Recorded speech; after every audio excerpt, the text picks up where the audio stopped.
Ne faisons pas croire aux Français qu'on pourra cultiver des pommes, des poires ou des fruits sans aucun pesticide. Ça a toujours existé et ça continuera à exister parce que sinon vous ne produirez pas suffisamment de produits. Il faut rappeler aujourd'hui qu'il n'y a pas de solution aujourd'hui totalement alternative aux pesticides. Et d'autre part, comment on nourrit les gens. Je vous rappelle les chiffres, parce qu'on ne les a peut-être pas redits suffisamment. Si on fait des produits absolument sans pesticides aujourd'hui, 40% de production en moins, 50% de coût en plus. Aujourd'hui, pardonnez-moi. Ça, c'est le premier son de cloche que j'ai entendu lors d'une émission intitulée « Du poison dans nos assiettes ». Les arguments avancés par mes deux contradicteurs semblaient très sérieux.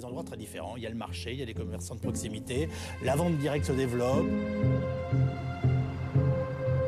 Autre son de cloche, 2 semaines plus tard à Genève, où Olivier de Schutter, le rapporteur spécial des Nations Unies pour le droit à l'alimentation, avait dressé un bilan très critique de la fameuse Révolution verte et affirmé au contraire que seule l'agroécologie est capable de nourrir le monde. Monsieur le Président, Excellences, je présente ce rapport à un moment où les prix alimentaires mondiaux ont augmenté pendant 8 mois consécutifs. Cette crise que nous affrontons n'est pas seulement une crise de l'offre, c'est aussi une crise de la pauvreté, c'est une crise de la nutrition, et enfin c'est une crise écologique. Des méthodes de production non durables accélèrent le changement climatique et la dégradation des sols, épuisent les réserves d'eau douce, menaçant à terme notre capacité à nourrir la planète. Au sein de la communauté scientifique, un constat s'impose. Il faut changer de cap. Les recettes anciennes ne valent plus aujourd'hui. Les politiques de soutien à l'agriculture visaient à orienter celle-ci vers l'agriculture industrielle. Il faut à présent qu'elle s'oriente vers l'agroécologie partout où cela est possible. Qui croire? Comment nourrir le monde qui comptera 9 milliards d'habitants en 2050? Avec ou sans pesticides? J'ai lu le rapport d'Olivier de Schutter et j'ai décidé d'entamer un nouveau tour du monde. Ma quête vise à découvrir sur le terrain ce qu'est l'agroécologie et en quoi ce modèle s'oppose à celui de l'agriculture industrielle et de la révolution verte, promue depuis plus de 50 ans. Elle vise aussi à comprendre pourquoi aujourd'hui 1 milliard de personnes souffrent de la faim. L'histoire que je vais vous raconter nous concerne tous, car elle engage l'avenir de la planète et de l'humanité.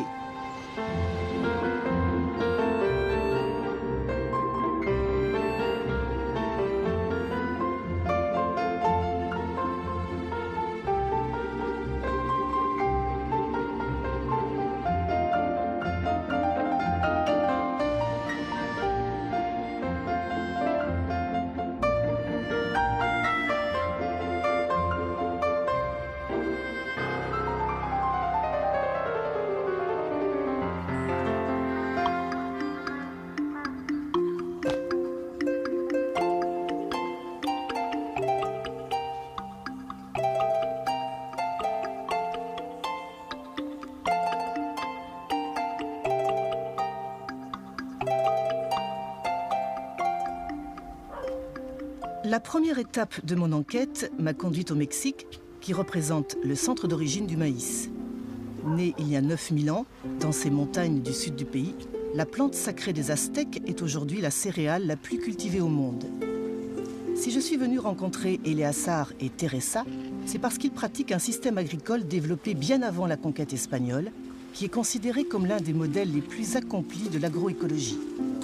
Baptisé milpa, il consiste à semer en même temps des graines de maïs, de haricots et de citrouilles.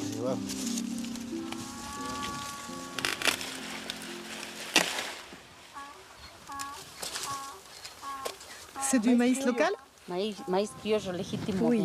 c'est du maïs traditionnel. Nous n'avons pas perdu les coutumes de nos ancêtres, de nos pères et grands-pères. Mira estos, Tere. Ya están bien bonitos. Voy a querer que cortes algunos para la comida. ¿No? Mira. Le maïs sert de tuteur aux haricots. Quant aux haricots, ce qu'il fait, c'est qu'il fixe l'azote de l'air et ensuite il l'apporte au maïs. Et les feuilles de citrouille font de l'ombre sur le sol et permettent de conserver l'humidité. Nous avons ainsi des parcelles en parfaite santé et nos résultats sont meilleurs.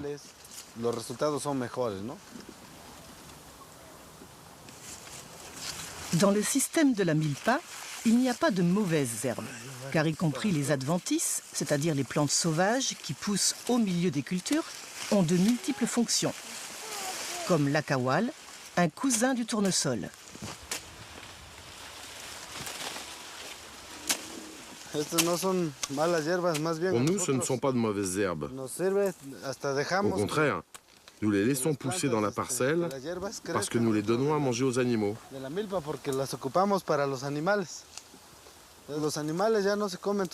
Les animaux produisent de la matière organique et du fumier qui entretiennent la fertilité du sol.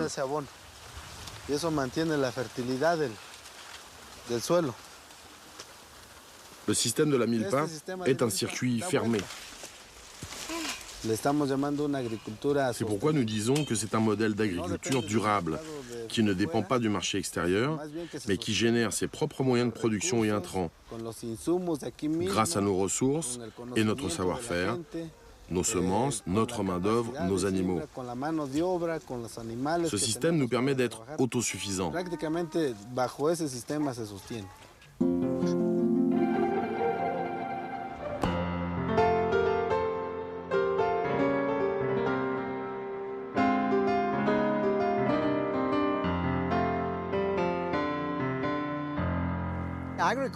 L'agroécologie est l'antithèse de l'agriculture industrielle parce qu'elle n'est pas une agriculture basée sur des intrants, mais sur des processus. Elle ne repose pas sur des monocultures qui ont besoin d'intrants en énergie, pesticides, engrais chimiques, mais elle s'appuie sur une série de principes comme l'accroissement de la biodiversité, le recyclage, l'augmentation des matières organiques du sol, l'intégration d'animaux, etc. Par exemple, la milpa est un système de polyculture typique de l'Amérique centrale, mais si on va dans d'autres régions, on trouvera d'autres combinaisons de cultures, dont l'interaction produit des synergies qui rendent le système beaucoup plus productif que les monocultures. On croit généralement que les grandes fermes produisent plus d'aliments, mais en fait, les petites fermes, quand on mesure la production totale, sont beaucoup plus productives que les grandes. Par exemple, quand on mesure l'efficacité énergétique des grandes exploitations industrielles, on obtient un rapport de 2 ou 3 maximum. Ça veut dire qu'en injectant 1 kilocalorie d'énergie, on obtient 3 kilocalories d'énergie en termes de nourriture. Pour une petite exploitation, le rapport est de 15 à 30. La conversion énergétique est très élevée.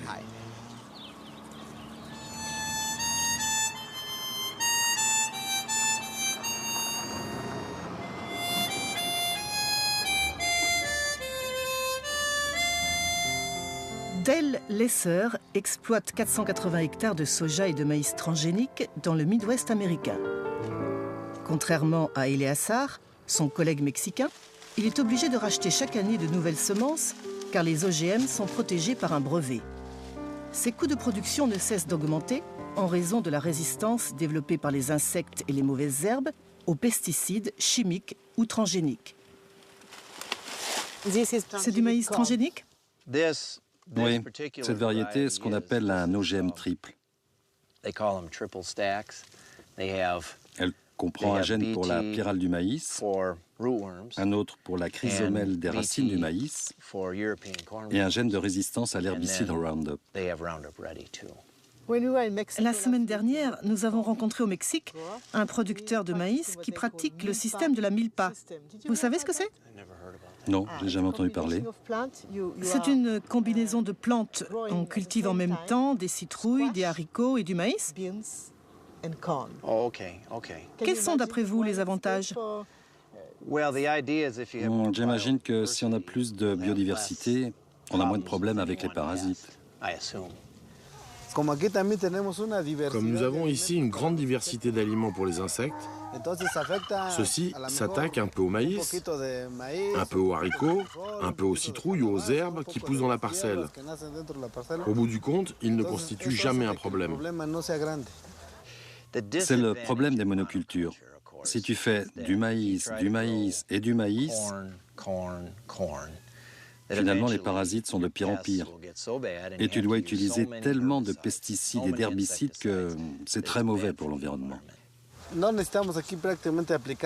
Ici, nous n'appliquons absolument rien. Ni engrais, ni insecticides, ni herbicides. Aucun produit chimique pour contrôler les ravageurs ou les mauvaises herbes.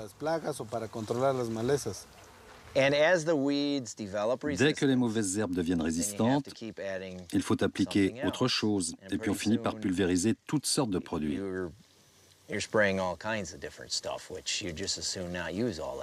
Pour éviter tous ces produits, certains agriculteurs préfèrent n'utiliser que le Roundup. Parce que c'est simple, très simple, tant qu'on n'a pas de mauvaises herbes résistantes au Roundup. Avec la technologie, on s'en sort toujours, mais avec tous ces produits chimiques, on est toujours un peu inquiet. Pour votre santé? Oui, pour les effets que ça peut avoir sur la santé. On ne les voit pas tout de suite, mais au bout de 25 ans. Et pour vos enfants? Ouais, ou pour les consommateurs qui vont boire l'eau, ou pour les nappes phréatiques.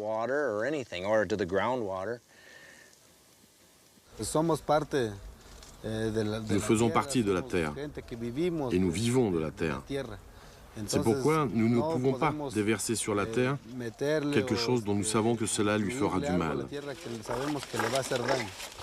C'est un peu comme si nous faisions la guerre à celle qui nous nourrit.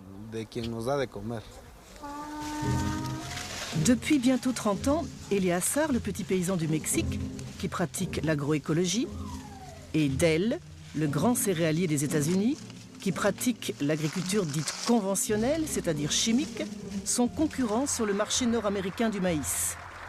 C'est une conséquence de l'ALENA, l'accord de libre-échange nord-américain, signé par les dirigeants du Mexique, du Canada et des États-Unis en 1992. Free trade is the way of the future. Entrée en vigueur le 1er janvier 1994, l'ALENA prévoit la libre circulation des biens et des services, y compris des produits agricoles, dans les 3 pays de la zone. L'accord est considéré comme un laboratoire de la mondialisation dans le domaine agricole.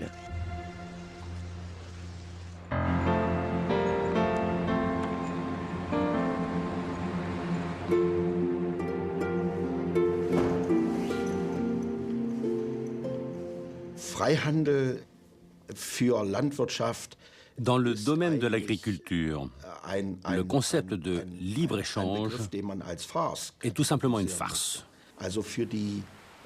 Car en agriculture, il y a toujours des entorses à la règle. Ces entorses ont pour conséquence que les grands producteurs, et particulièrement ceux des pays développés, profitent largement du marché mondial. Ils profitent de subventions pour la production, pour avoir de l'énergie bon marché et de l'électricité bon marché. Le résultat, c'est que ces producteurs sont incapables de dire aujourd'hui quels sont leurs coûts réels et leurs revenus réels. La majorité des coûts de production, comme la pollution des eaux ou l'énorme consommation d'énergie, ne sont pas pris en compte. Les prix de leurs produits sont donc complètement faussés.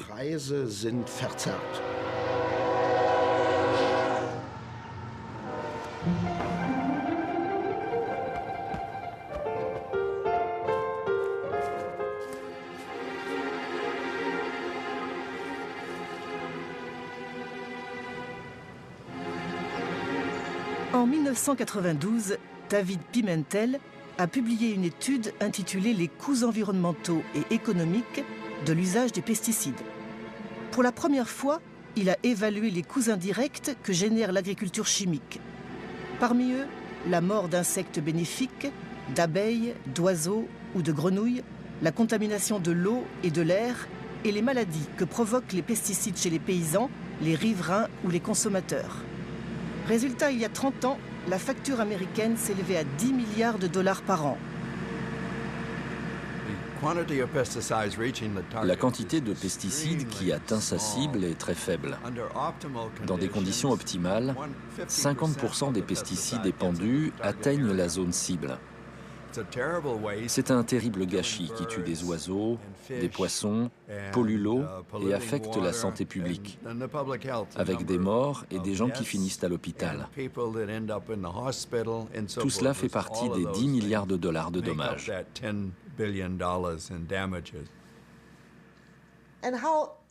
Comment les firmes chimiques ont-elles réagi à votre étude? Évidemment, les firmes chimiques n'ont pas apprécié notre publication. J'ai su qu'elles avaient écrit au doyen de notre université pour lui demander de me licencier. Elles n'étaient pas très contentes de moi, c'est sûr.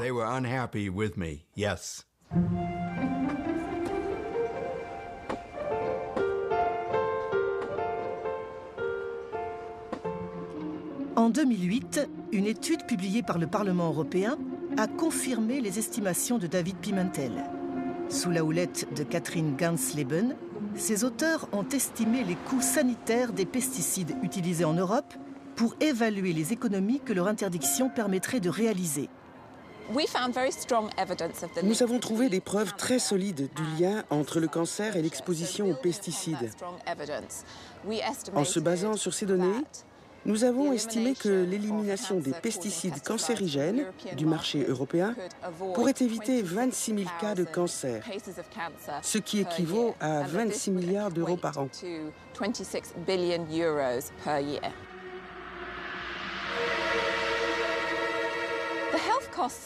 Les coûts sanitaires associés aux pesticides représentent ce qu'on appelle des externalités. Ce sont des coûts qui ne sont pas incorporés dans le prix payé par le consommateur quand il achète un aliment dans un supermarché. Si nous décidions d'inclure ces coûts dans le prix payé par le consommateur, le coût des aliments augmenterait inéluctablement.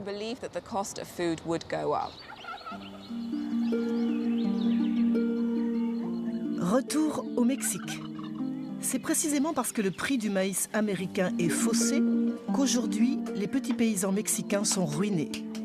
Pourtant, avant l'accord de libre-échange nord-américain, le Mexique était autosuffisant pour son alimentation et notamment pour sa consommation de maïs, qui constitue l'aliment de base de la population. Pour soutenir la production nationale, le gouvernement taxait les importations et garantissait un prix minimum aux producteurs. Au nom du libre-échange, toutes ces mesures ont été supprimées alors que les États-Unis maintenaient leurs subventions agricoles. Résultat, aujourd'hui, le Mexique importe plus de 30% du maïs qu'il consomme, tandis que localement, le prix chutait de 66%. Eleazar fait partie d'une association de paysans qui promeut le système de la milpa comme un moyen de résistance face au modèle imposé par l'ALENA. Tout ce que nous mangeons ce soir vient de la milpa. Pour nous, le système de la milpa est totalement lié au problème de la souveraineté alimentaire. Quelle est la différence entre la sécurité et la souveraineté alimentaire? La sécurité alimentaire, c'est par exemple cette corbeille de tortillas. Si on n'a pas d'argent pour les acheter et les mettre sur la table, il n'y a pas de sécurité alimentaire. Mais la souveraineté alimentaire, c'est tout le contraire. C'est que les familles puissent produire ce qu'elles consomment. Avec le traité de libre-échange, l'ALENA, on a ouvert les frontières et beaucoup de produits, principalement le maïs, arrivent des États-Unis à un prix très bas.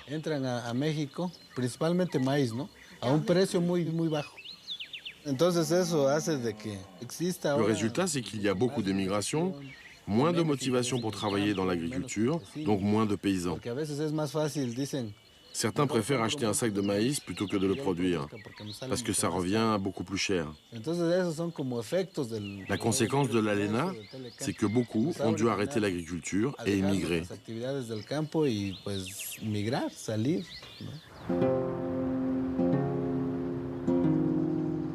Depuis l'ALENA, 3 millions de petits paysans ont abandonné l'agriculture.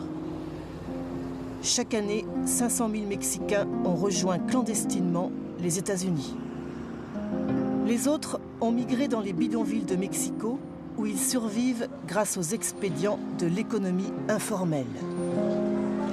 À l'instar de plus d'1 milliard de personnes dans le monde, ils font partie des pauvres urbains qui souffrent de ce que l'ONU appelle la faim silencieuse. Aujourd'hui, 19 millions de Mexicains souffrent de malnutrition. C'est dans ce contexte d'urgence alimentaire qu'Olivier de Schutter a effectué une mission officielle en juin 2011. Malheureusement, il ne fut pas possible de filmer ces rencontres avec le gouvernement mexicain. Pour cette occasion exceptionnelle, les organisations paysannes avaient organisé un colloque baptisé « La faim n'attend pas ». Nacional campesino con el título del Hambre no espera. Es importante que lo diga al mundo que México vive una crisis agroalimentaria, que es necesario que nuestro gobierno lo reconozca y que es necesario que la clase política y la sociedad entera tomen las medidas necesarias para superar esta situación de crisis que es inhumana. My interest for the right to food dates from one morning I still remember. And that morning was a morning of January 2007, when the Mexicans took the streets to complain about the tortilla crisis, the prices of tortilla increasing 50% in a matter of a few weeks.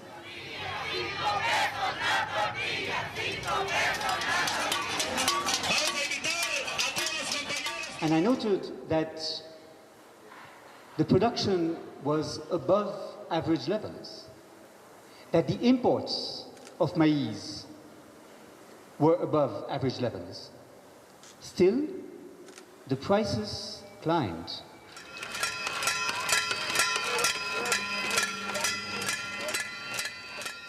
And the prices climbed because a small number of very powerful companies dominating the system of distribution of maize were using their power on the market to impose these price spikes on the consumers. Cargill, Maseca Archer Daniels Midland, Minsa Arancia Corn Products, Agroinsa. So I agree with you, El hambre no espera. We need to move to policies that allow countries to feed themselves. That is what the right to food is about. And to do this, we need to protect producers from the abuse of the large commodity buyers by scaling up agroecological practices. I believe that we need to reduce the dependency of food production on fossil energies. And I believe that we need to reduce the environmental impacts of agriculture as it is predominantly practiced today.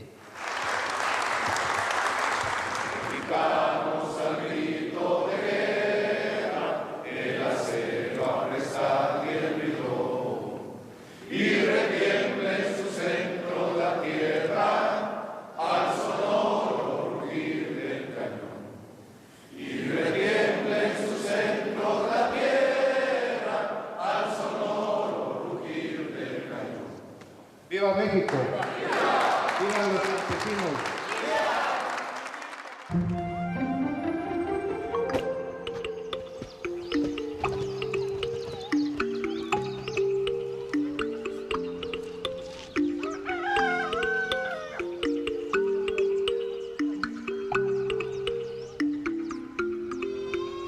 La deuxième étape de mon enquête m'a conduite au Malawi, un pays de 15 millions d'habitants, où la moitié de la population vit dans un état de pauvreté extrême, avec un revenu inférieur à 1 euro par jour. Autant dire qu'ici, comme dans de nombreux pays du Sud, on ne mange pas tous les jours à sa faim. D'après les Nations Unies, la malnutrition tue chaque jour 24 000 personnes, dont 10 000 enfants. Les victimes sont majoritairement africaine. Je suis arrivée au Malawi en décembre 2011. Dans les campagnes planait le spectre de la faim, car la saison des pluies accusait beaucoup de retard. Comme en 2005 où la sécheresse avait provoqué une grave crise alimentaire.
choyambirira ine dzina langa ndine Christopher Katema ndimagwira ntchito ku bungwe la ICRAF kapenanso kuti World Agroforestry Center.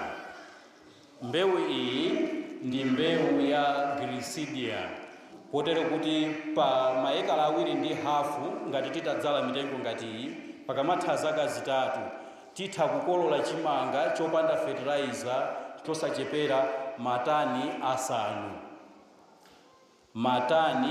asanu. Titatsatira izi sikuzakhalanso mkatolika wakuno wogona ndi njala.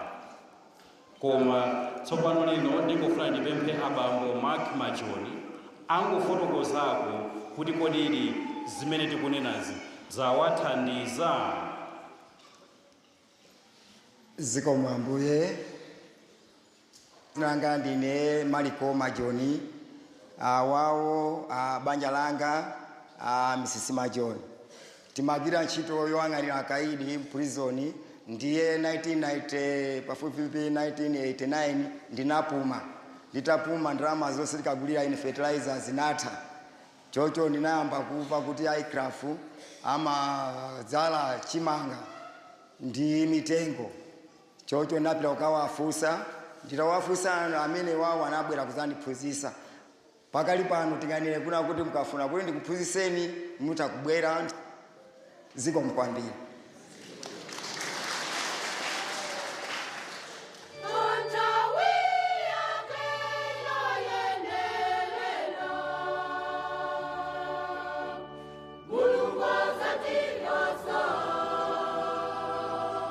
Au Malawi, plus de 75% de la population vivent dans les zones rurales où l'agriculture constitue le principal moyen de subsistance. Paradoxalement, comme partout dans le tiers-monde, c'est aussi dans les zones rurales que se concentrent la pauvreté et l'insécurité alimentaire. En 2007, le gouvernement a lancé un vaste programme d'agroforesterie qui est cité dans le rapport d'Olivier de Schutter comme une expérience réussie d'agroécologie. À ce jour, plus de 180 000 paysans ont été formés avec le soutien des techniciens du Centre mondial de l'agroforesterie.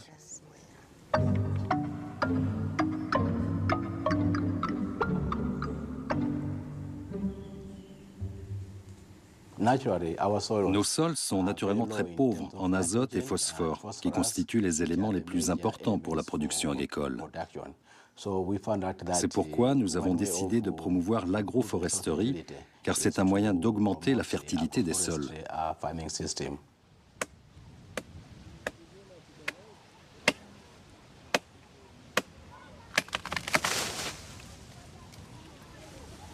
Marc et Hilda Majoni sont des pionniers de l'agroforesterie qu'ils pratiquent depuis une vingtaine d'années. Ils exploitent 1 hectare de culture vivrière, et notamment de maïs, qui constitue l'aliment de base au Malawi.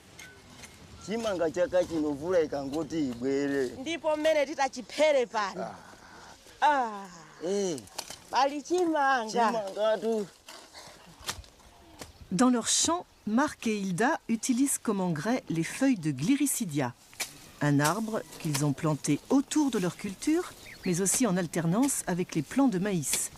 L'opération d'enfouissement doit être répétée 3 fois par an.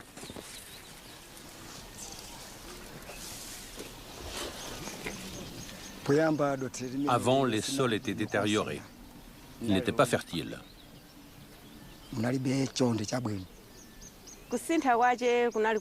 Nous avons constaté de grands changements 4 ans après avoir planté les arbres. Avant, on utilisait des engrais chimiques, mais il y avait des problèmes quand il y avait une sécheresse et le maïs mourait. Mais maintenant, depuis des années qu'on utilise le Gliricidia, le sol est de très bonne qualité.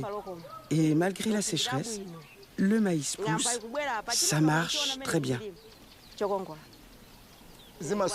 Ça permet de conserver l'humidité. Est-ce qu'on peut utiliser n'importe quel arbre? Non, on ne peut pas utiliser n'importe quel arbre. Il y a des arbres spécifiques que l'on appelle des arbres fertilisants. Ce sont des arbres légumineux qui ont la capacité de fixer l'azote. Des arbres comme le Gliricidia, le Leucaena, le Federbia et l'acacia sont capables d'améliorer immédiatement la fertilité des sols. Les arbres sont plus efficaces que les engrais chimiques. Avant, je récoltais au maximum 100 sacs de maïs dans ce champ. Mais aujourd'hui, avec le Gliricidia, j'en récolte au moins 200.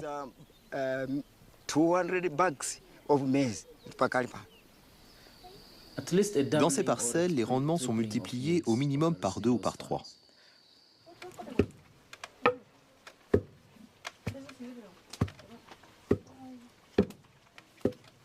Marc et Hilda ont 6 enfants et 7 petits-enfants. Leur dernier fils est chargé de nourrir les animaux avec les feuilles de Gliricidia, qui constituent un excellent fourrage. Au Malawi, la majorité des familles paysannes ne mangent qu'une fois par jour. Le plat national est la mtsima, une sorte de polenta cuite à partir de la farine de maïs. Généralement, celle-ci vient à manquer pendant ce qu'on appelle les mois de soudure, c'est-à-dire la période qui s'étend entre la fin des stocks constitués lors de la dernière récolte et les débuts de la nouvelle moisson. Normalement, quand le climat ne marche pas sur la tête, le maïs est récolté au mois d'avril. Maintenant, ma vie a changé car je n'ai pas de problème de nourriture. Ma famille mange bien et j'ai de l'argent.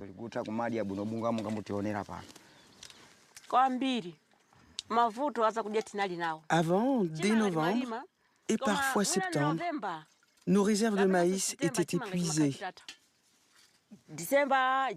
En décembre, janvier, février, mars, on souffrait de la faim. Mais maintenant, grâce au Gliricidia, nous avons suffisamment de maïs.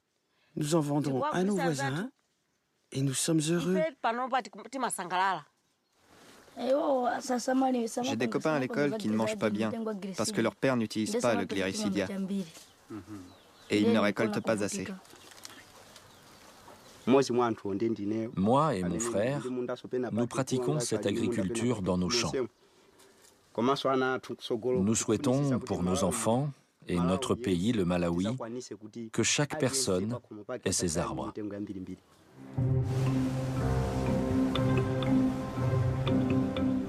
Transformer les vies et les paysages. C'est le mot d'ordre du Centre mondial d'agroforesterie qui a été créé à Nairobi en 1977. À l'origine, sa mission était de trouver une parade à la déforestation dans les zones tropicales. Depuis, l'agroforesterie a le vent en poupe, car ce système d'exploitation agroécologique, qui associe les cultures et les arbres, constitue un modèle de gestion durable de la terre. De plus, il représente une réponse aux effets du changement climatique qui affecteront particulièrement l'Afrique subsaharienne, où on s'attend à une forte progression des zones arides et donc à une baisse de la production agricole.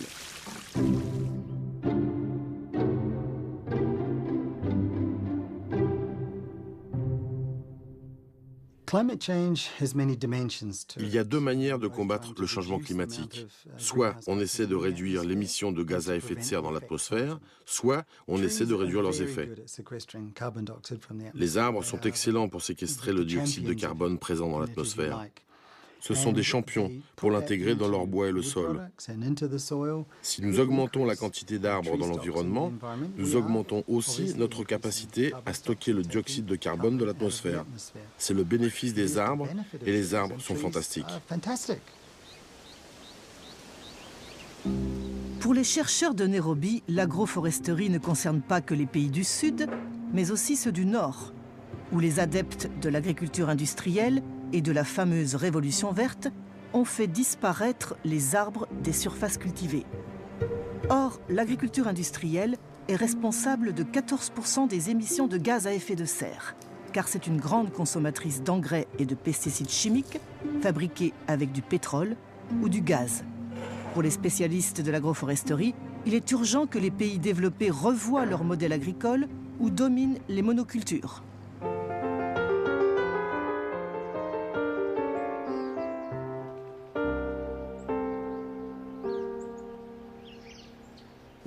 Si les arbres sont si bénéfiques, comment se fait-il que les promoteurs de la Révolution verte ne l'aient pas su ? Le postulat de la Révolution verte, c'est que la production d'aliments est la chose la plus importante qui soit. Certes, c'est extrêmement important. Nous devons avoir suffisamment d'aliments pour nourrir le monde. Ce mono-objectif, cet objectif unique, a dirigé la machine agricole au cours des 50 dernières années. Le grand changement, c'est que la société a commencé à comprendre que l'agriculture ne se réduit pas à la production d'aliments. L'agriculture fournit l'eau, les gaz, l'oxygène de l'air. Elle est la base de la protection de nos sols et de nos paysages. Et puis, c'est très important en Europe, elle incarne l'esthétique, la beauté de la campagne. Si les paysans ont sous-évalué la valeur de ces services, c'est parce que la société ne les rétribuait pas pour ça. Est-ce que cela veut dire que la Révolution verte appartient au passé et que nous devons revoir notre conception des paysages ? Tout à fait. Nous devons revoir notre manière d'évaluer les paysages en visant un nouvel équilibre entre le besoin d'augmenter la production alimentaire et celui de protéger nos paysages. N'oublions pas que partout où la Révolution verte a été appliquée, les sols ont perdu leur valeur et leur qualité. Et il faut absolument régénérer ces sols. Pour régénérer ces sols, il faut changer nos pratiques. Nous ne pouvons pas continuer à cultiver de la même manière, année après année. Dans ce processus de régénération des sols, les arbres ont un rôle majeur à jouer.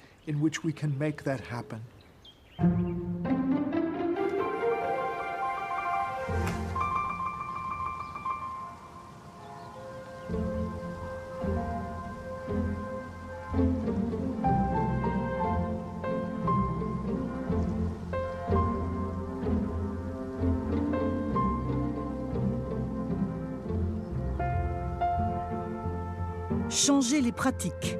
C'est aussi le mot d'ordre de Manfred Wenz et son fils Friedrich, deux agriculteurs biologiques qui exploitent une ferme de 33 hectares aux portes de la Forêt Noire. Pourtant, au début des années 1960, Manfred fut un fervent promoteur de l'agriculture industrielle. Pendant 15 ans, il a cultivé à grand renfort d'engrais et de pesticides chimiques. Ça a commencé en 1955 avec la culture du maïs hybride qui venait de France. Au début, on n'avait pas de problème avec la pyrale du maïs. Mais au bout de 3 ou 4 ans, c'était de pire en pire et on a commencé à épandre des insecticides par hélicoptère. Et on avait un répit pendant un certain temps. Oui, je me souviens de la première fois où on a utilisé les hélicoptères.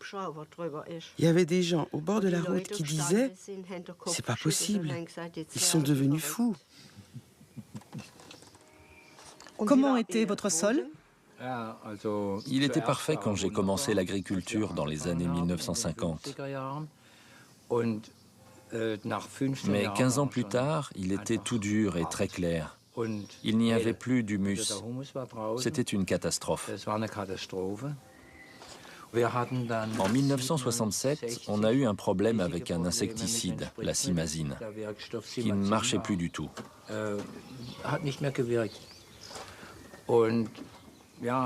J'ai tout essayé et j'ai décidé d'arrêter l'agriculture chimique en 1969 et je suis passé à la bio.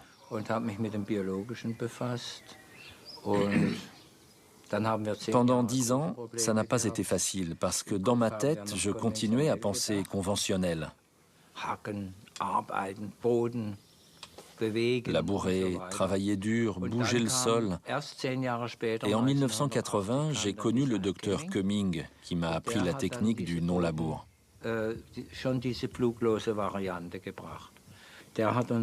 C'est lui qui nous a appris à penser du point de vue du sol. C'est là qu'on a compris aussi qu'un bon sol devait avoir une couleur noire et pas claire.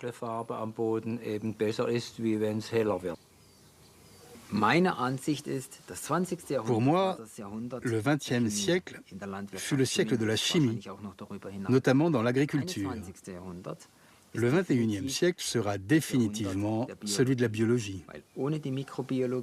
Sans la microbiologie et la connaissance des processus biologiques du sol, nous ne pourrons pas à l'avenir cultiver de manière efficace et durable.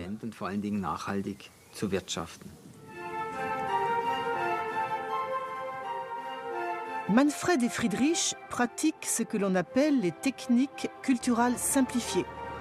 Depuis 30 ans, ils ne labourent plus leurs champs, ils n'utilisent jamais d'engrais chimiques ni de compost, mais nourrissent leur sol avec un couvert végétal permanent, considéré comme un engrais vert. Enfin, ils pratiquent le semi-direct. En ce jour de mai, Friedrich sème du soja au milieu des plants de seigle et de trèfle fraîchement coupés, qui constituent ce que l'on appelle un mulch. Nous ne labourons pas avant de semer, car nous essayons de remuer le sol le moins possible, parce que chaque préparation du sol perturbe la vie microbiologique de la terre. Un sol nu est du point de vue biologique un non-sens.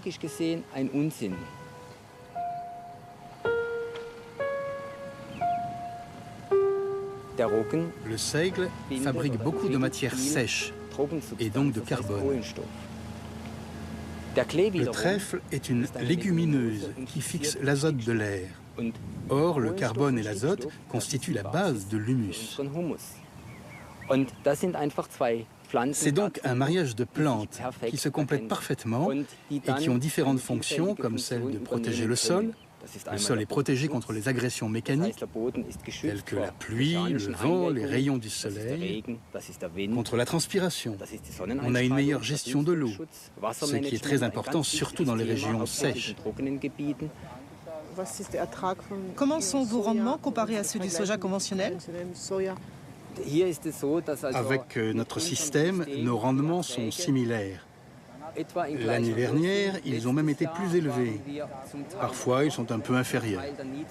Ça dépend des conditions climatiques.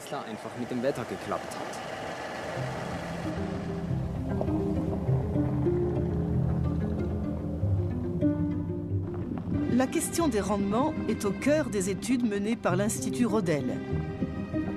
Pendant 30 ans, ces chercheurs ont comparé les performances de l'agriculture conventionnelle et biologique pour les 3 grandes cultures américaines, le soja, le blé et le maïs.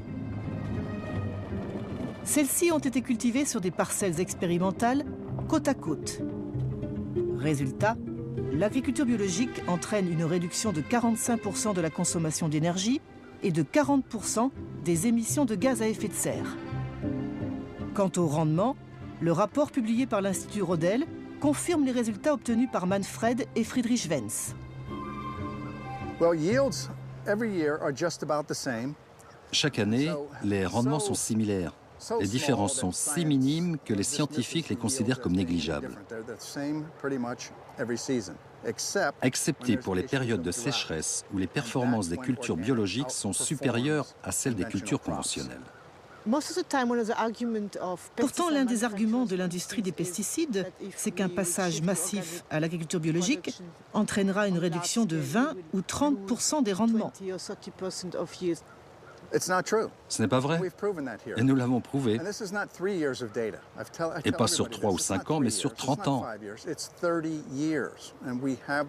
Nous avons toutes les données scientifiques. Et la raison, c'est ce qui caractérise l'agriculture biologique, à savoir le sol.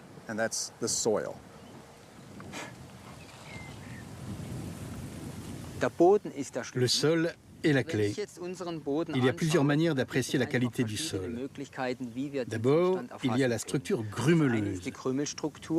Et puis ce sol comprend beaucoup de racines. Cela tient au fait que le seigle n'a pas été nourri artificiellement avec des engrais de synthèse et qu'il a dû se battre pour trouver de la nourriture à travers son système racinaire.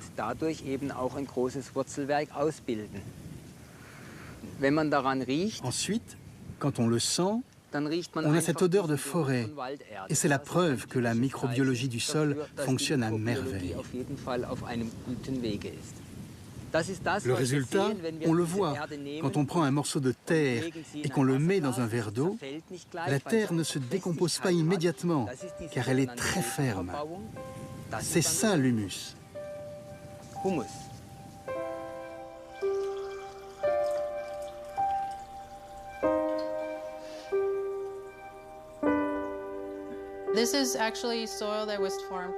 Ce morceau de sol a été cultivé de manière conventionnelle pendant 30 ans et celui-ci de manière biologique. On voit comment la structure du premier ne tient pas. Il se défait facilement. L'eau est très trouble, tandis que là, l'eau est encore claire et la structure originelle du sol se maintient. Dans le cas d'une sécheresse, si un peu de pluie est tombée au début de la saison, ce sol sera capable de conserver l'eau plus longtemps pour que les plantes s'en servent. À l'inverse, dans le cas de fortes pluies, le sol biologique absorbera l'eau plus rapidement, une capacité que n'aura pas le sol conventionnel.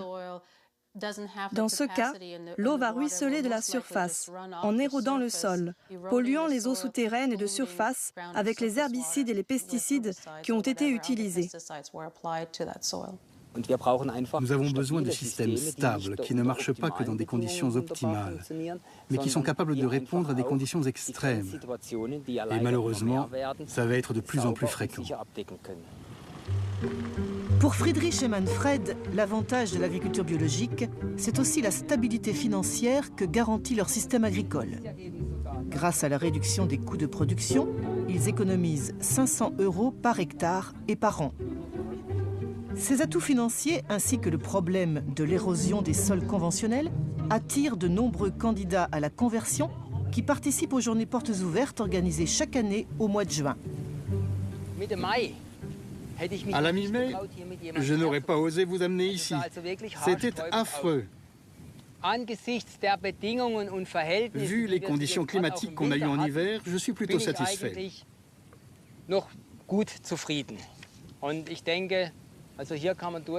Je pense que je vais récolter au moins 3 tonnes de sarrasin et je pourrai satisfaire la demande de mes clients et de mon boulanger.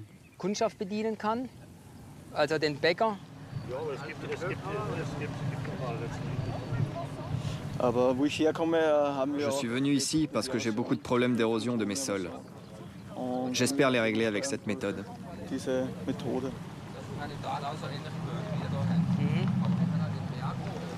Ça a l'air de bien fonctionner. Pourquoi ? Il n'y a pas de mauvaises herbes alors qu'il n'a pas utilisé de produits chimiques. Et le sarrasin? Il est très beau.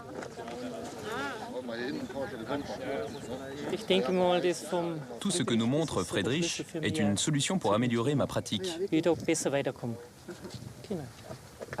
leur savoir est important?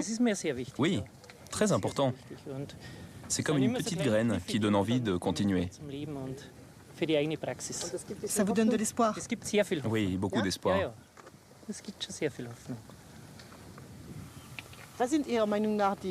Quels sont d'après vous les principaux obstacles à une conversion massive vers l'agriculture biologique en Allemagne ou en Europe? Pour moi, le principal obstacle, c'est que l'énergie est trop bon marché.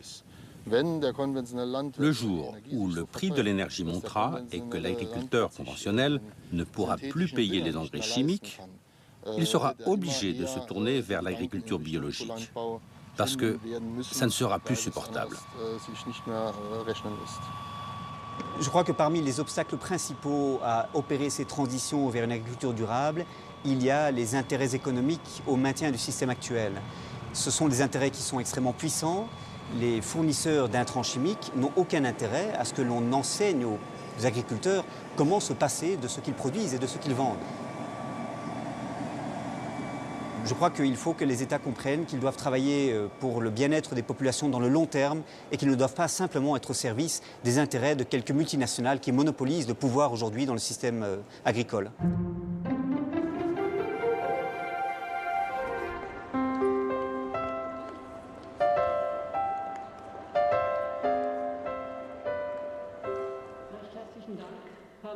Hans Herren dirigeait un rapport qui fit beaucoup de bruit en 2008. Intitulé « L'agriculture à la croisée des chemins », sa rédaction avait mobilisé 400 scientifiques internationaux sous la houlette de l'ONU et de la Banque mondiale. Approuvé par 60 pays, le rapport concluait que le système de production des aliments devait être revu de fond en comble.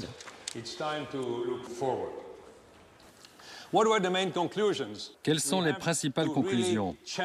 Nous devons vraiment changer de paradigme, aller dans une autre direction. Et dans quelle direction? Nous devons opérer une transition d'une agriculture productiviste, à gauche sur la diapositive, qui est certes très productive, mais n'est pas durable, vers une agriculture durable qui est aussi très productive, mais à l'échelon de la ferme et non plus à l'échelon global des cultures. Nous devons aussi revaloriser le statut du paysan qui est toujours considéré tout en bas de l'échelle sociale.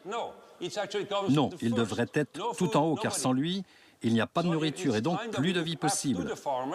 Nous devrions avoir la même estime pour les paysans que pour les médecins. Nous devons faire en sorte que le métier agricole soit bien payé et récompensé à sa juste valeur. Le changement de paradigme va bien au-delà du champ ou de l'étable. Je vous remercie.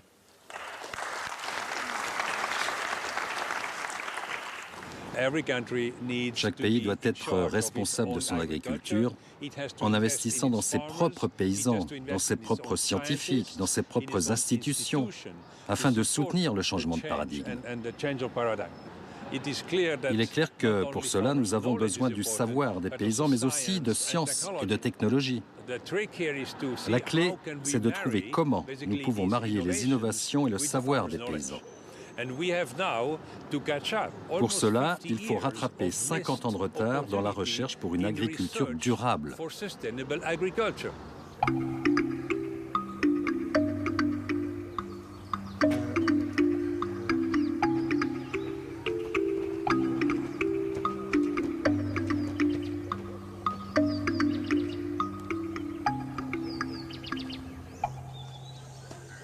Ginyinga an John Ukelo Tiep ne joma ok ong'eya.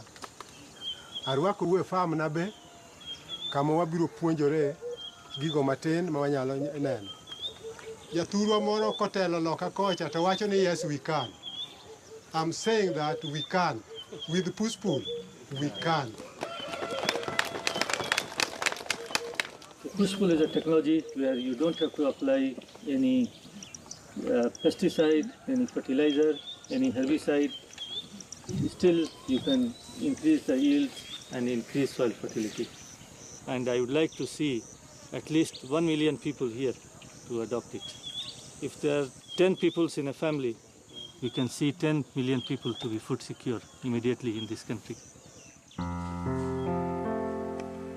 Le docteur Zahir Khan est un entomologiste indien qui a commencé sa carrière aux États-Unis avant de rejoindre l'ICIP, un centre de recherche international sur les insectes financé par des fonds privés et publics. Il est l'inventeur d'une technique agroécologique pour laquelle il a reçu de nombreuses distinctions académiques. Baptisée push-pull, en français répulsion-attraction, elle permet de lutter contre les parasites du maïs qui, comme au Malawi, constituent l'aliment de base.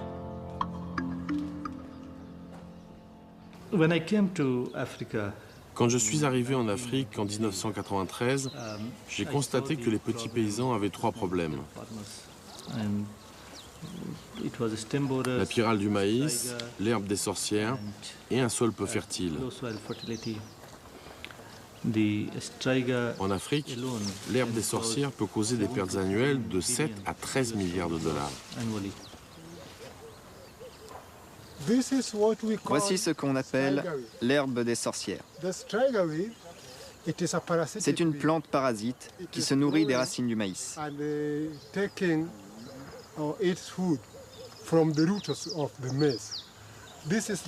Voici le type de maïs que j'obtenais avant sur ma ferme. Je travaillais très dur, mais cela ne suffisait pas à nourrir ma famille. L'autre ennemi de John, c'est ce petit papillon nocturne qui représente le principal ravageur du maïs. Baptisé pyrale du maïs, il pond ses œufs sur les feuilles de la plante. Les larves se transforment en chenilles qui creusent des galeries au cœur des tiges, provoquant d'importantes baisses de rendement. En Afrique, les pertes dues au papillon infernal sont estimées à 10 milliards d'euros. C'est précisément pour lutter contre la pyrale du maïs que la firme américaine Monsanto a inventé le fameux Mon 810, un maïs transgénique manipulé pour sécréter en permanence une substance insecticide.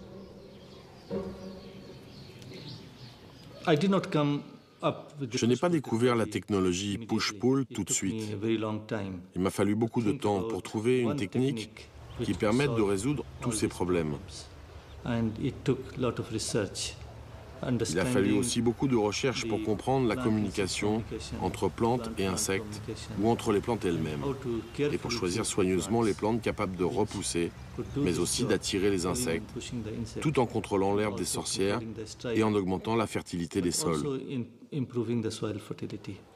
Dès le début du projet, nous avons travaillé étroitement avec les paysans pour choisir des plantes qui présentaient un avantage économique pour eux. John et sa femme Pérez exploitent une ferme de 2 hectares. Ils ont adopté le push-pull en 2008. 3 ans plus tard, ils ont complètement éliminé l'herbe des sorcières et la pyrale du maïs et ont définitivement renoncé aux engrais et pesticides chimiques ainsi qu'aux OGM que Monsanto essaie d'introduire au Kenya. La méthode de contrôle biologique inventée par le Dr Khan repose sur l'action de 2 plantes, le desmodium et l'herbe à éléphant qu'il a sélectionné parmi 600 végétaux africains.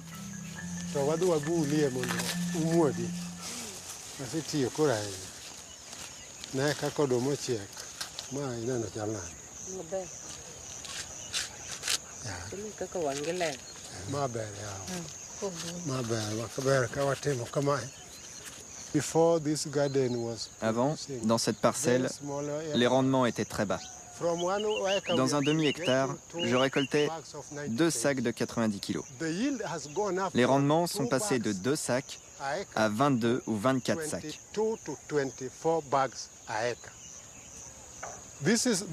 Cette plante s'appelle Desmodium.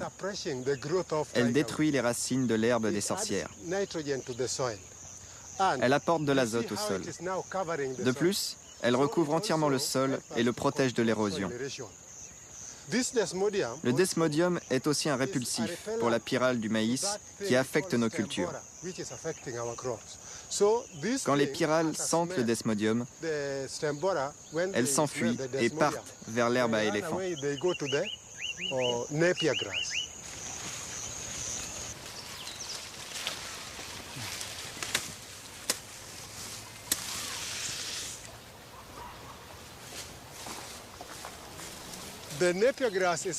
L'herbe à éléphant est plantée autour du champ de maïs. Elle attire la pyrale, qui a été repoussée par le desmodium. La pyrale aime l'herbe à éléphant, qui produit une substance gluante.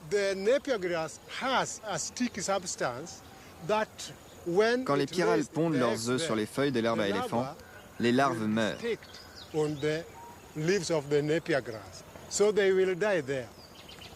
C'est pourquoi nous appelons cette technologie push-pull.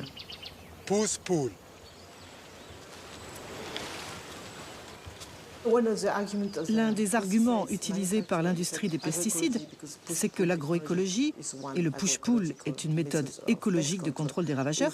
C'est revenir à l'âge de pierre. Que répondez-vous? Ce n'est pas une technologie de l'âge de pierre. Au contraire, elle est basée sur de la science de très haut niveau, car il faut bien comprendre la chimie de la plante. Le push-pull est maintenant enseigné partout dans le monde, dans les cursus universitaires de Chine ou d'Amérique, comme une technique agroécologique hautement scientifique.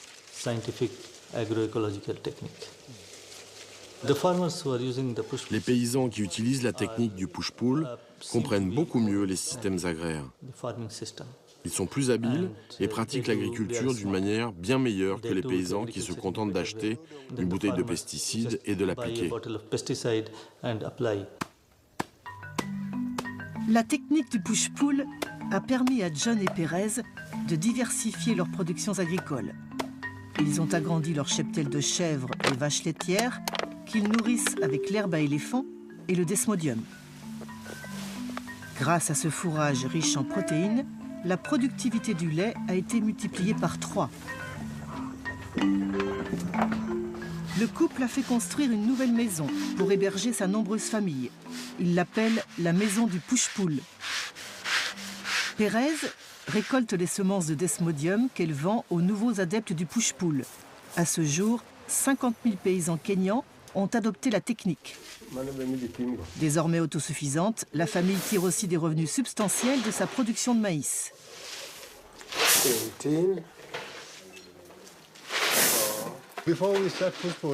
Avant de pratiquer le push-pull, nous n'avions pas de surplus. Mais nous devions acheter des compléments de maïs sur le marché. Aujourd'hui, au lieu d'acheter du maïs, nous en vendons sur le marché.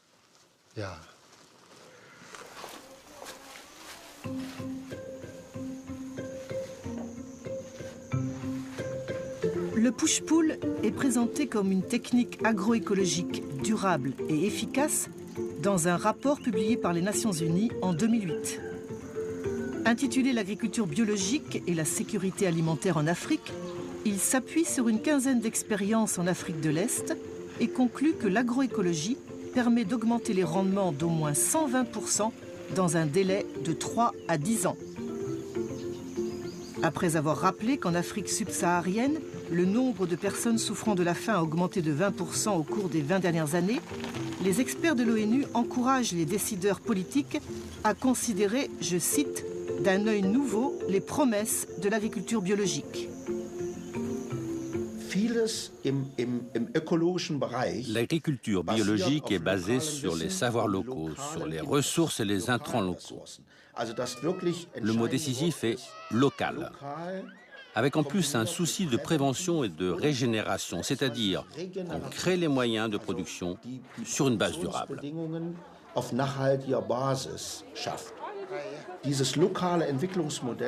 Ce modèle de développement local est très attractif pour les pays en voie de développement, car il se fait au moindre coût.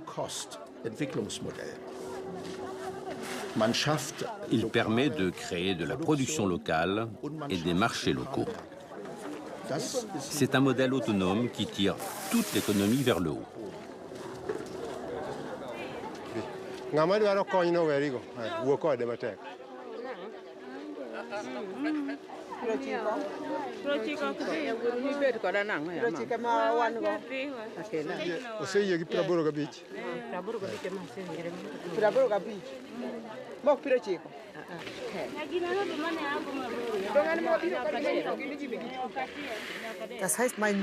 Cela veut dire que l'on devrait soutenir les petits producteurs activement et publiquement?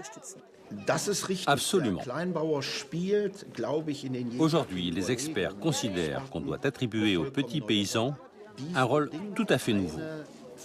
Mais cela suppose une transformation radicale des politiques agricoles, qui s'apparente à une vraie révolution agricole. Les petits producteurs doivent être systématiquement soutenus.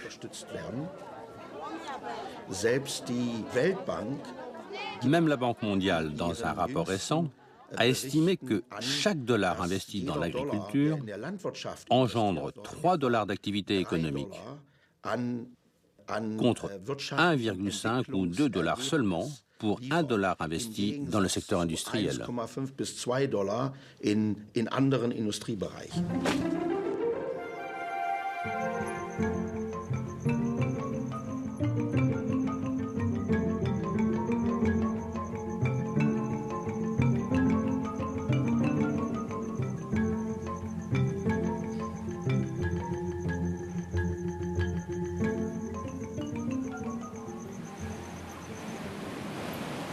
L'histoire du Sénégal est exemplaire. À l'instar de nombreux pays du Sud, cette ancienne colonie française est passée sous la coupe du Fonds monétaire international dans les années 1980. Sous prétexte de juguler sa dette, le pays a été contraint d'appliquer ce que l'on appelle un plan d'ajustement structurel. Dans le domaine agricole, cette politique a conduit à privilégier les cultures d'exportation comme l'arachide ou les légumes cultivés sous serre, à grand renfort d'irrigation. Dans le même temps, le pays était envahi par les surplus agricoles des pays européens comme le blé ou l'oignon.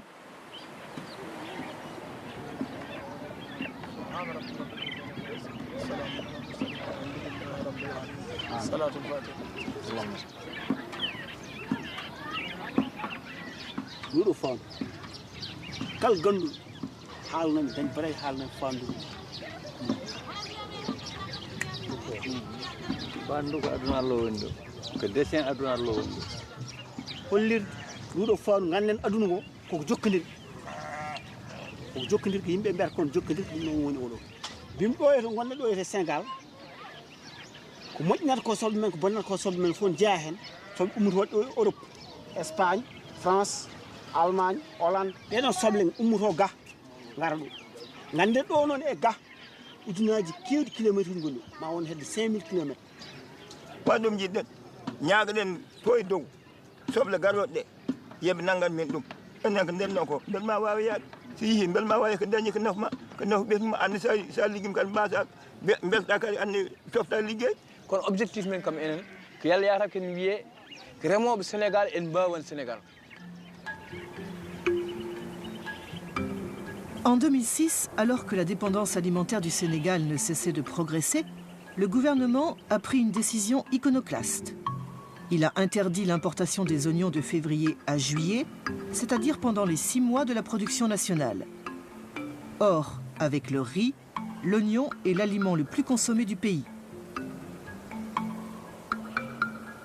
Ibrahim Sall est père de 9 enfants. Il cultive des tomates, du riz et des gombos sur une parcelle au bord du fleuve Sénégal. Mais en ce mois d'avril, c'est son champ d'oignons, situé à l'intérieur des terres, qui mobilise toute son attention.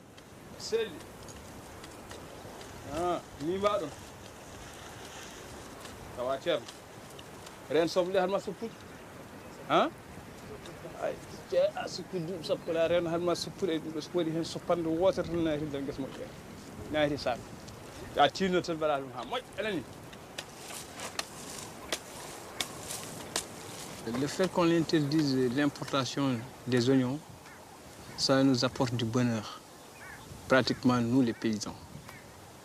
Si par exemple maintenant on ne protège pas les oignons, c'est toute une filière, c'est toute une chaîne des gens qui en dépendent, qui vont vraiment en souffrir. Ma famille m'aide, mais aussi il y a certaines choses que je ne peux pas faire tout. Je suis obligé de prendre des gens pour qu'ils m'aident. Par exemple, je donne l'exemple des saisonniers qui sont ici pendant 3 mois. Je les paye par exemple pour déterrer 1 hectare, 60 000 francs. Les fleurs d'oignon, ce sont les peuls qui viennent couper parce qu'eux, ils ont leur bétail. Les animaux arrivent à survivre Parce que nous sommes à une période qui est extrêmement sèche à l'heure actuelle, il n'y a pas l'herbe fraîche. Donc c'est avec ça qu'ils arrivent à nourrir leurs animaux.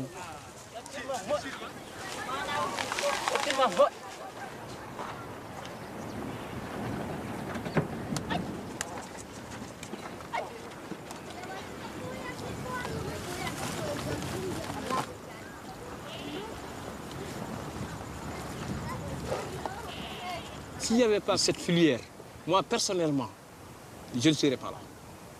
Parce que j'allais vraiment... Je pensais quand j'avais 20 ans, 25 ans, je pensais à l'immigration, je pensais à aller ailleurs, à faire ceci, à faire cela. Alors que c'est grâce à l'agriculture, c'est surtout la culture des oignons, qui m'a vraiment donné confiance et que je suis vraiment que je pouvais faire quelque chose ici, sans aller ailleurs. Il y a beaucoup de gens qui partent alors que si vraiment l'agriculture est bien protégée et si bien on met les moyens qu'il faut, tout le monde peut vivre ici sans sortir de la vallée du fleuve Sénégal. L'interdiction temporaire d'importer des oignons a entraîné un développement spectaculaire de la filière. En 6 ans, la production annuelle est passée de 80 000 à 230 000 tonnes, tandis que le chiffre d'affaires était multiplié par 7.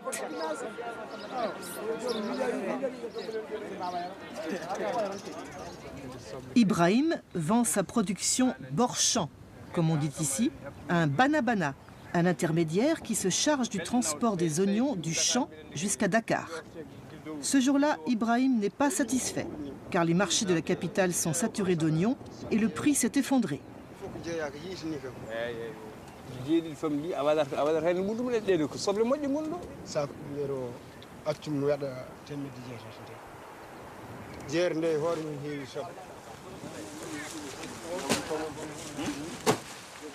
Le problème d'Ibrahim, c'est que la production des oignons est saisonnière et qu'il n'a aucun moyen de stocker une partie de sa récolte pour pouvoir l'écouler au gré de la demande.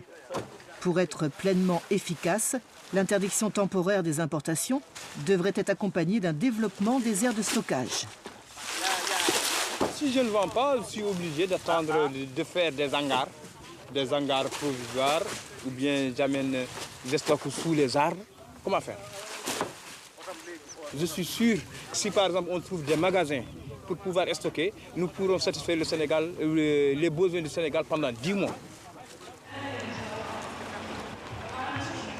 C'est notamment pour évoquer le problème crucial des magasins de stockage qu'Ibrahim et son collègue Ousmane sont montés à Dakar, où se tenait la Fiara, la plus grande foire agricole d'Afrique de l'Ouest. Ça c'est bio. Bio. Tout est bio. Pour l'édition 2012, la FONGE, qui compte 31 organisations paysannes, a organisé un débat intitulé « La filière oignon et la souveraineté alimentaire ». Y participaient les 3 acteurs clés de la filière, les producteurs, les commerçants, mais aussi les consommateurs. Face à eux, le représentant de l'Agence de régulation des marchés. Créée en 2003, l'agence est chargée de contrôler l'interdiction d'importer des oignons, tout en veillant à ce que les prix ne dérapent pas. Disons-le clairement, cette structure de concertation est exemplaire, car elle repose sur 3 piliers fondamentaux, le protectionnisme, la régulation et la protection du consommateur. Est-ce que vous considérez que c'est un modèle, cette filière de l'oignon au Sénégal, qui pourrait inspirer d'autres pays du Sud? Et ma deuxième question, c'est comment a réagi l'Organisation mondiale du commerce à cette décision? Parce que d'après les règles de l'OMC, elle pourrait considérer que c'est une entorse au libre-échange. Est-ce qu'il y a d'autres pays qui adoptent cette mesure? Pour l'instant, en Afrique de l'Ouest, non. Nous avons osé, peut-être les autres pays n'ont pas encore osé dans ce sens, mais en tout cas, la conférence des ministres de l'Agriculture a recommandé à ce que ce modèle soit institué au niveau de l'ensemble des pays de la sous-région. Et j'ai fait 9 pays de la sous-région pour partager avec eux ce modèle donc, de régulation. Par rapport à l'OMC, j'ai à vous dire que l'OMC est venu jusqu'au Sénégal, en tête à tête, ils sont entraînés avec nous pour nous dire qu'on ne peut rien contre vous. Entre le producteur et le marché, il y a beaucoup d'intermédiaires. Chacun prend sa part. Le perdant, c'est le paysan. Il faut aussi qu'on parle du problème des magasins. Tant qu'on n'aidera pas les paysans à vendre et à stocker, la filière des oignons ne pourra pas se développer. Donc, Ibrahim Sall, oui, les magasins, évidemment, bon, nous prendrons les dispositions qu'il faut. Pour ce qui concerne les intermédiaires, comme vous dites, ce sont les intermédiaires qui n'ont pratiquement pas sué, qui n'ont pratiquement rien investi, qui s'adjugent le maximum de marge bénéficiaire. Nous allons essayer, en tout cas, d'en arriver à une répartition équitable de la marge bénéficiaire pour que chacun puisse s'y retrouver. Le développement de la filière oignon peut se faire de manière tout à fait équilibrée, c'est-à-dire que le producteur s'y retrouve avec des prix rémunérateurs, que le commerçant s'y retrouve en ayant toujours sa marge et que le consommateur y gagne par une consommation d'oignons de qualité. Si ces différentes, en tout cas, approches sont réalisées, nous arriverons vraiment à un développement très important donc, de la filière oignon. Je pense qu'un des problèmes des dernières années, c'est que l'on a pensé en opposition les intérêts des producteurs et des consommateurs. Au fond, les consommateurs, pensait-on, ont intérêt à des prix bas, à une diffusion de masse des produits alimentaires uniformes, à travers des circuits de distribution de plus en plus développés. Et on a opposé les intérêts des consommateurs aux intérêts des producteurs, qui, eux, pensait-on, ont intérêt à ce que les prix soient élevés. Et donc, on se disait, il faut arbitrer entre les intérêts de ces deux groupes. Et donc, la question des prix est mal posée. Ce qu'il faut poser comme question, c'est de savoir qui fait des profits dans la manière dont le système alimentaire est organisé. Et au fond, quand on pose cette question, on se rend compte que la marge des producteurs est de plus en plus petite, que les consommateurs, eux, payent de plus en plus cher, y compris quand les revenus des producteurs sont de plus en plus bas. Il faut aller vers des chaînes plus courtes qui permettent à la fois aux consommateurs et aux producteurs de gagner dans des systèmes alimentaires qui relient plus étroitement les uns aux autres et permettent aux producteurs d'être mieux payés pour leur travail et aux consommateurs d'avoir accès à des produits à des prix plus abordables.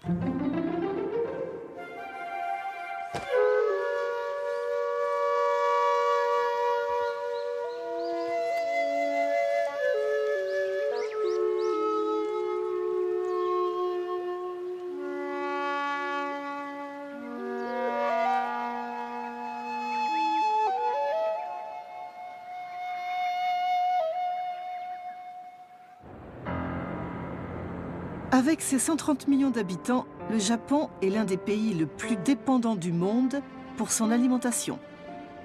Il importe près de 60% des denrées qu'il consomme, à l'exception du riz, pour lequel il est autosuffisant.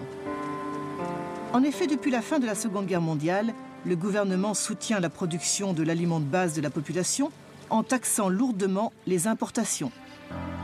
Résultat, on trouve des rizières partout dans l'archipel, dans les vallées, les montagnes et y compris dans les villes. Comme ici à Ogawa, une ville de 40 000 habitants située à 60 km de Tokyo. C'est ici qu'est installé Yoshinori Kaneko, qui pratique l'agriculture biologique depuis 40 ans. Avec une caractéristique, il est totalement autonome, que ce soit pour les moyens de production ou pour la vente de ses produits. Sur ces 3 hectares, Kaneko cultive des céréales, des oléagineuses, mais aussi une grande variété de fruits et de légumes.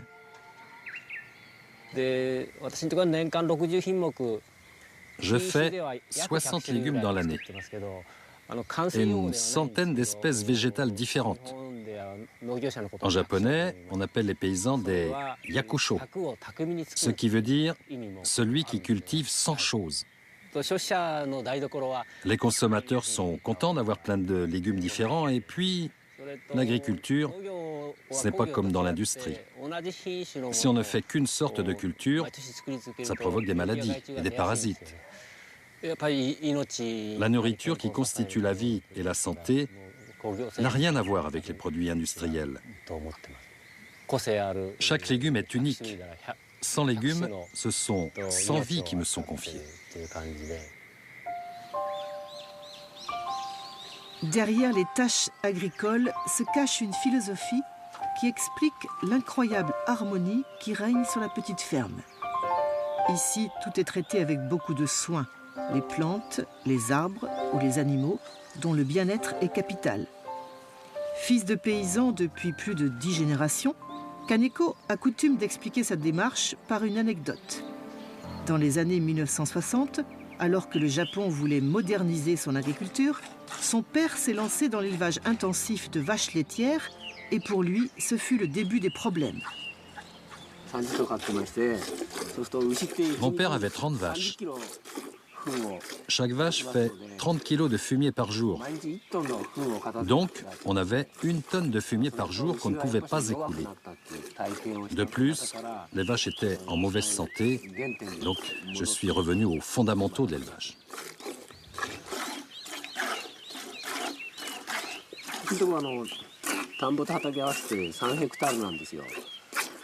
J'ai 3 hectares de culture et de rizières.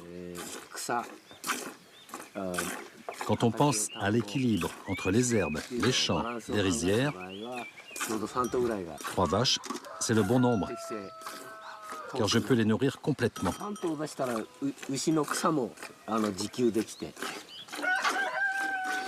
J'achète juste du sel à l'extérieur et rien d'autre.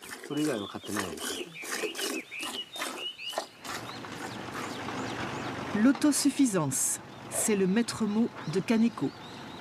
Chez lui, rien ne se perd, car tout fait partie du cycle de la vie. Les déchets produits sur la ferme sont recyclés pour alimenter la production agricole, qui fonctionne en circuit fermé, comme le fumier des vaches, qui constitue la base du compost. Les débris de végétaux, comme le marc de soja, sont mélangés aux excréments animaux ou humains pour fermenter dans une cuve.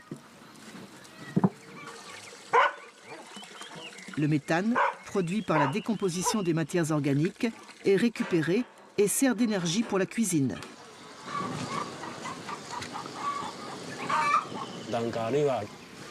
L'agriculture biologique ne contribue pas au réchauffement climatique. C'est un mode de production qui n'émet pas de gaz à effet de serre. Mais ce n'est pas tout.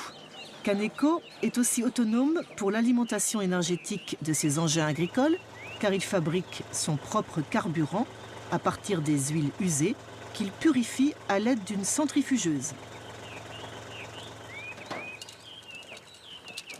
Depuis 40 ans, toute la production de la ferme est livrée à 2 associations de consommateurs basées à Ogawa et à Tokyo. C'est ce qu'on appelle au Japon les tekkei, un mot qui signifie partenariat et qui désigne aujourd'hui un mode de vente directe de produits fermiers biologiques.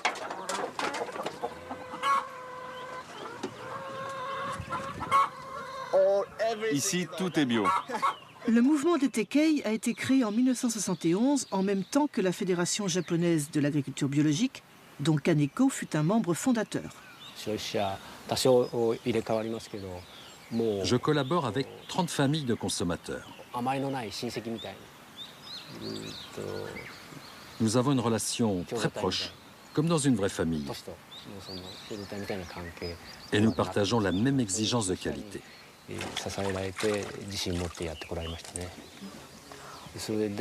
Pour ces 30 familles, il n'y a pas de prix fixé pour les légumes. Nous les offrons et en échange, nous recevons ce que nous appelons un remerciement. Parce que nous considérons que la nourriture n'est pas un produit comme les autres. C'est une relation très sereine, où la question du prix est accessoire.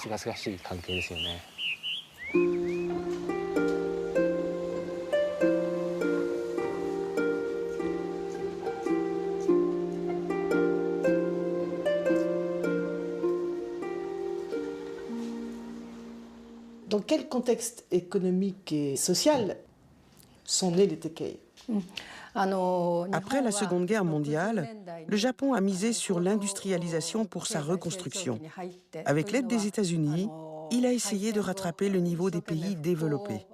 Dans les années 1960, Le pays a connu un énorme développement économique et un peu partout dans le pays sont apparues des maladies liées à la pollution, comme la maladie de Minamata, due à la pollution par le mercure, la maladie de Itai-Itai, provoquée par l'intoxication au cadmium, et les asthmes de Yokaichi, dus à la pollution atmosphérique.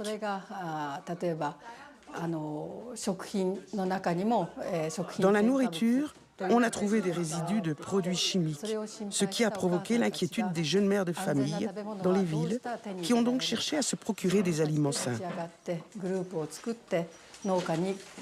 Elles ont créé des associations et elles ont contacté des paysans pour leur demander de produire des aliments biologiques. Ce mouvement des jeunes mères de famille est à l'origine des Tekei au début des années 1970.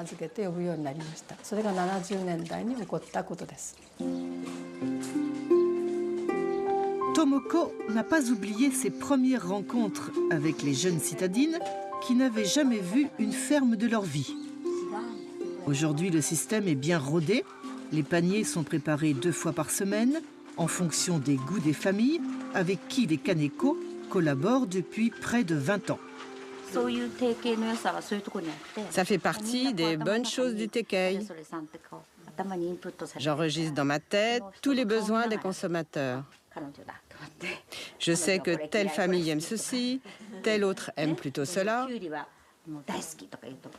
Si une famille aime beaucoup les concombres, j'en mets plein dans le panier. Si au contraire, elle ne les supporte pas, je mets autre chose à la place. Je fais le panier à peu près sur mesure. Généralement, quand on parle de consommateurs et de producteurs, on pense à une relation basée sur le profit. D'un côté, il y a celui qui veut vendre ses légumes le plus cher possible. De l'autre, celui qui veut les acheter le moins cher possible. C'est plutôt une relation un peu conflictuelle. Dans les Tekei, c'est différent. Les producteurs et les consommateurs collaborent pour que l'agriculture puisse continuer dans les meilleures conditions possibles et produire des aliments sains qui profitent à tous. Ce qui est important dans cette relation, c'est que les gens nouent des liens. Il ne s'agit pas seulement de vente et d'achat de produits, c'est ça le principe du Tekei.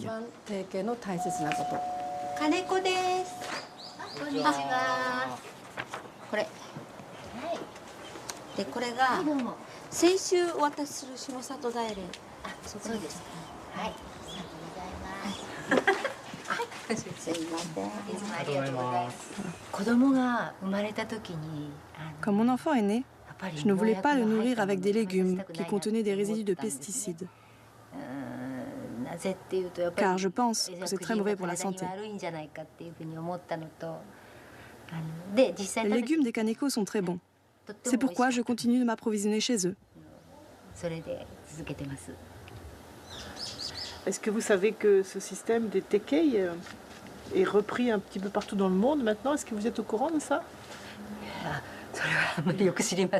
Non, je ne savais pas. C'est vrai que c'est un système très rassurant parce qu'on voit les producteurs et on connaît l'état de leurs champs.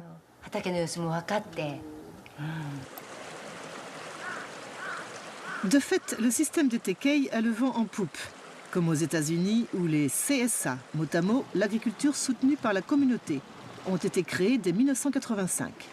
Ou en France, où la première AMAP, l'Association pour le maintien d'une agriculture paysanne, a vu le jour en 2001 avant d'essaimer dans tout le pays. Kaneko est souvent sollicité pour témoigner de son expérience. En attendant, il continue d'innover. Depuis quelques années, il collabore avec de nouveaux partenaires durables et bio, chargés de préparer sa rizière avant le repiquage. Ce sont des canards adultes que je lâche une dizaine de jours avant le repiquage du riz pour qu'ils labourent la rizière. Ils mangent les mauvaises herbes et les insectes, ils remuent l'eau et la terre. Ça empêche les mauvaises herbes de pousser et en plus, ils fabriquent de l'engrais naturel. Et puis à l'automne, on a le riz et des plats de canard. Au Japon, on dit que c'est un oiseau aux 10 000 trésors. Donc en fait, ces canards, ils travaillent pour vous? Oui, je les considère comme ma mère et en fait, j'ai du mal à les manger.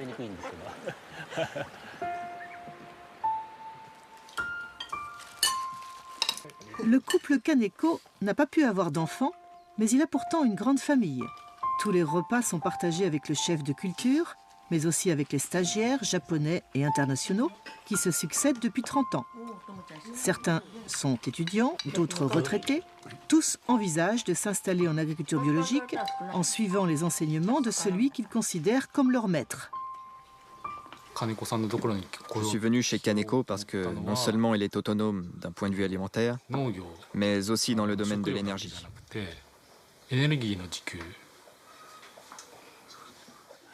Tous les légumes sont bons. Et moi aussi, mes légumes sont bons.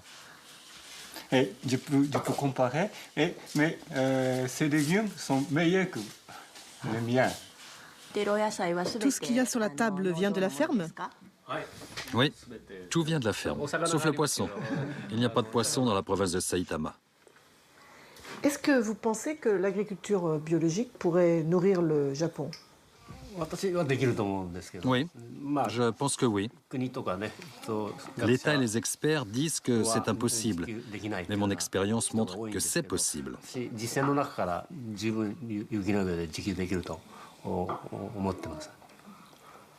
Mon modèle, c'est 2 hectares de culture et de riz. Avec ça, on peut nourrir complètement 10 familles.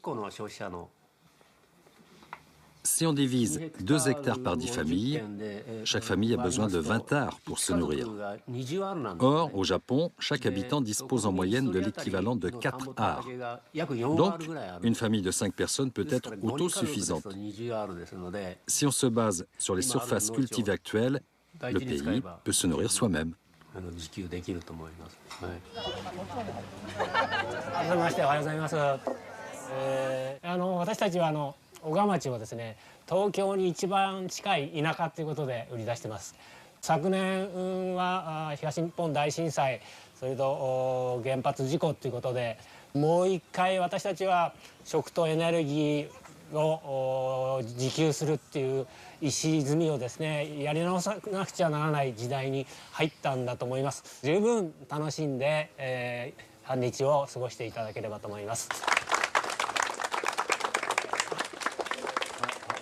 Chaque année, le 10 juin, Kaneko organise ce qu'il appelle la fête du saké, en hommage au vin ancestral produit par fermentation du riz. Sont conviés les membres des Tekei, mais aussi les voisins, les cousins, les copains, tous ceux qui veulent renouer avec la terre nourricière en apprenant à repiquer les jeunes pousses de riz qui constituent avec le maïs et le blé la céréale la plus consommée au monde. En voyant ces femmes, ces hommes et ces enfants venus de la ville pour aider Kaneko, le paysan bio, à ensemencer la rizière qui les nourrira, j'ai repensé aux paroles que j'avais entendues 1 an plus tôt sur un plateau de la télévision française et qui assuraient qu'on ne pourrait pas nourrir le monde sans pesticides. Et je me suis dit que c'était précisément les pesticides et le modèle agronomique et économique qu'ils incarnent qui affamaient le monde.